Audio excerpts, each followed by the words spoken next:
breath and I'm ready to go. I'm falling right in and I'm ready to go. I found what I want and I know that we're on top, so I'll dive in and I'm ready to whoa. Holding my breath and I'm ready to go. I catch you laughing and I'm ready to go. You're holding the match, strike it and ignite my soul. I'll dive in and I'm ready to whoa.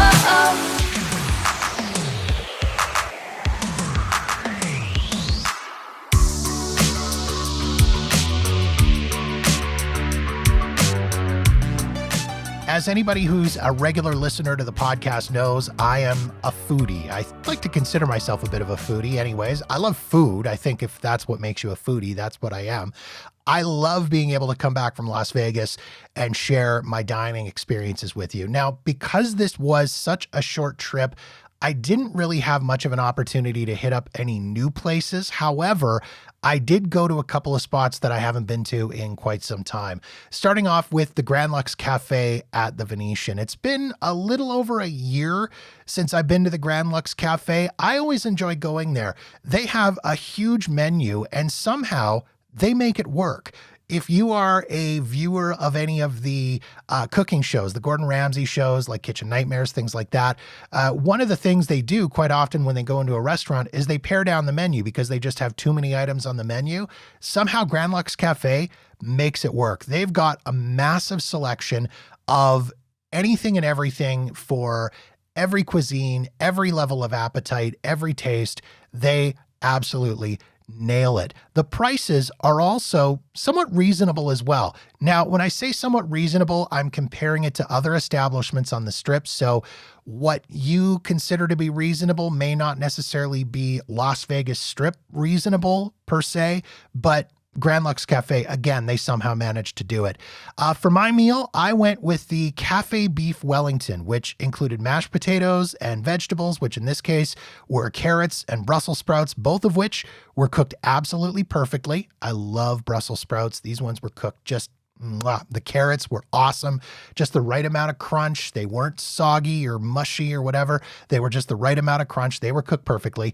The Beef Wellington, when you hear about Beef Wellington, you probably have the traditional Gordon Ramsay Beef Wellington in mind, right? You've got the piece of beef, you've got it wrapped in the puff pastry with the mushroom paste surrounding the beef and all that. This was not that. This was a little bit different. Rather than that big piece of meat wrapped in the puff pastry, this was smaller steak bites, which then had that mushroom paste on top of it with a piece of the puff pastry on top of that. Really, really good. I will say though, I thought some of the steak pieces were maybe a little bit overdone.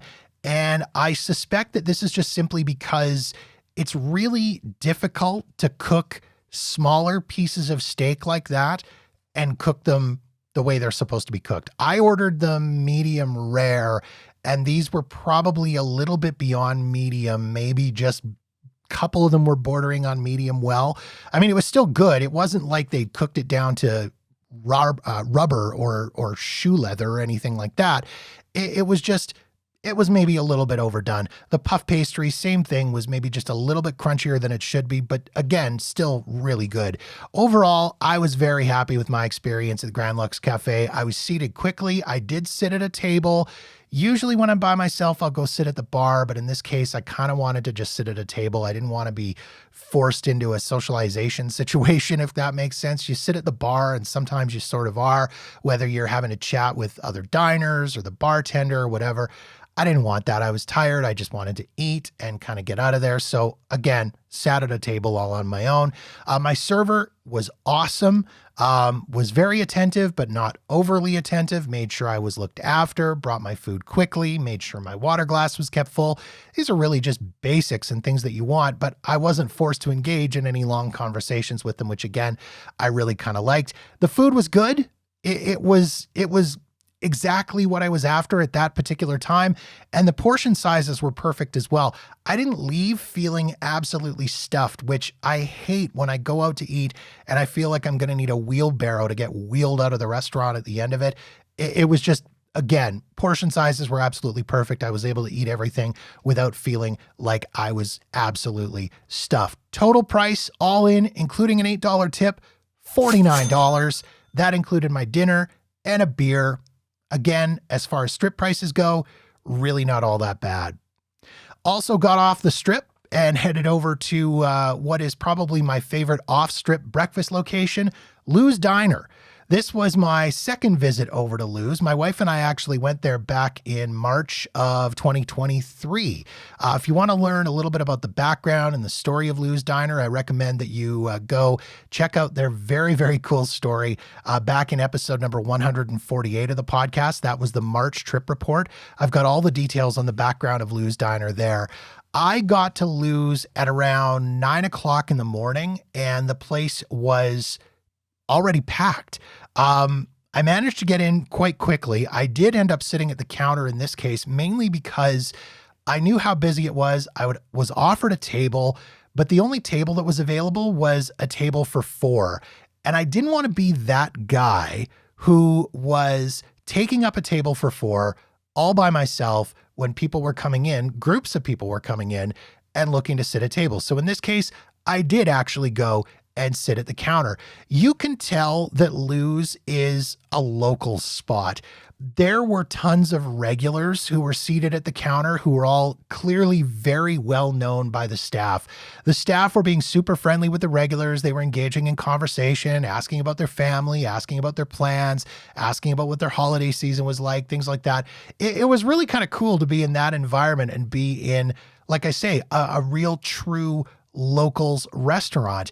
The staff, again, were amazing. They were working their asses off. It was really kind of fascinating, actually, to sit at the counter and watch the goings on behind the counter. I could see into the kitchen, and I could see how hard the guys in the kitchen were working, and I could see how hard the servers were working, getting everything out to everyone, doing a lot of the prep themselves. It was really, really cool to watch. I went with the Eggs Benedict. Again, anybody who knows me, anybody who's a listener of the podcast knows that I am an Eggs Benny fiend. And I can tell you that the Eggs Benedict this time was just as good as it was the first time I had it back in March of last year. My food came out super fast. The server kept my coffee topped up, which was awesome.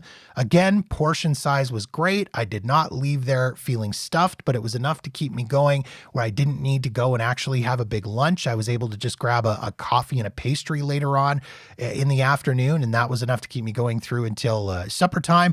I will say I do need to come back to Lou's for lunch at some point. They basically only do breakfast and lunch, and their lunch menu looked absolutely amazing. They've got some incredible soups and sandwiches on the menu, and the desserts, man alive. I was sat down right in front of Reese's peanut butter cupcake. And I got to tell you, this thing looked just amazing. It was all I could do. It took every bit of my own restraint to not just pull the lid off and just take a little bite with my fork, but I knew they'd notice because eventually I'd end up eating a quarter of the actual cake or half of what was sitting there. Anyways, Lou's Cafe, super reasonable, all in, including a $4 tip, total price, $22. Really can't complain all that much about that. What really got me with going to Lou's, unfortunately, was the price of having to take a lift. It was a $22 lift ride. It's over on Decatur. It's maybe about a 15 or 20 minute drive from the strip. So it was about a $22 lift ride. That included my tip to my Lyft driver. I always tip my rideshare drivers, but $22 to get from the Horseshoe over to Lou's. Might be one of those places that you're better off going to if you're staying in Vegas and you have a car, or again, if you just don't mind grabbing a lift and spending the cash to get around. Definitely worth the trip. Go to Lou's Diner.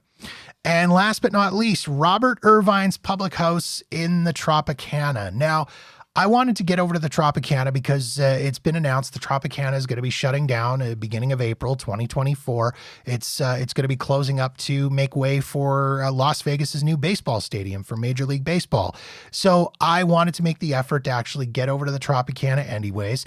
And the last time I ate at Robert Irvine's was all the way back in March 2019. So almost 5 years ago. it was very, very early in this podcast journey. And to say that eating at Robert Irvine's at that time was a poor experience would be a massive understatement. The food was not great. The service was not great. The place was empty. It wasn't a good experience. But I thought, you know what? Tropicana is going to be closing down. I'll go there. I'll wander around. I'll have a bite to eat. And who knows, maybe over the last 5 years, the place has gotten better. Well, I can honestly say that, yes, it has actually gotten better over the last 5 years. I got there at around 5:30 in the evening, and it was absolutely dead, as you may have expected being at the Tropicana, which generally tends to be a bit of a dead property anyways. But this restaurant, there was hardly anybody in there. There was maybe 5 or 6 people sitting at the bar, couple of other tables in the restaurant. And Robert Irvine's Public House takes up a lot of real estate inside the Tropicana. So to see a restaurant this big, this empty was a little bit shocking, to say the least. But again, being that it's the Tropicana, not really all that shocking. It did get a bit busier as the evening went on, but it never got anything even remotely close to resembling being packed. I went with the fish and chips. Now, fish and chips can be a little risky sometimes. You don't really know, but it's pub food. I mean, how much can they screw it up? Well, certain places I've eaten, I've found out exactly how much they could screw it up. But you know what? This was not the case in this particular situation. The fish was cooked perfectly. The batter was crispy. The fish was flaky, not soggy or mushy, as can sometimes be the case when you have that battered fried fish. The fries, they were awesome. They're clearly cut fresh, made fresh. They were delicious. The portion size was huge. If I were ever to go back to this place with my wife, I would split the fish and chips with her. It was 3 huge pieces of fish, a big portion of fries, and it came with the coleslaw as well. So again, very, very easily that you could split this meal between a couple of people. The food was out hot. It came out fast. The service was great in this case. My server was super friendly. Again, just the right amount of attentiveness. She kept my water glass full. She came over, engaged in some nice chat, and then moved along. It was just absolutely perfect service. All in, total price, including the $8 tip, was $49. If you get an opportunity to go check out Robert Irvine's before the Tropicana shuts down, definitely suggest you go and give it a try.